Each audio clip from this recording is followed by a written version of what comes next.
Kalau anda plan nak renovate rumah, jangan ikut trend yang cepat outdated. Ini konsep rumah evergreen tahun 2025. Kekal moden, selesa dan tak lapuk date zaman. Ini 3 konsep evergreen yang confirm tahan lama dan tetap nampak eksklusif. Yang pertama, Modern Japandi. Gabungan Japanese dan Scandinavian design. Simple, tenang dan cozy.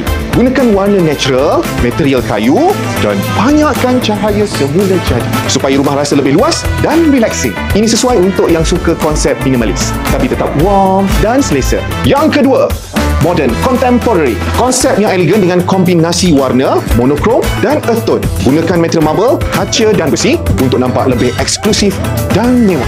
Reka bentuk clean dan sleek sesuai untuk rumah moden yang timeless. Yang ketiga, Modern Tropical. Sesuai dengan iklim Malaysia. Banyakkan pengudaraan semula jadi supaya rumah tak panas dan lebih energy efficient. Gunakan elemen kayu, batu semula jadi dan tumbuhan yang hijau untuk rasa lebih fresh dan tropical vibe. Sesuai untuk yang nak rumah suasana santai dan dekat dengan alam. So, mana satu konsep rumah evergreen pilihan anda? Dibina boleh realisasikan impian anda. DM kami untuk konsultasi percuma.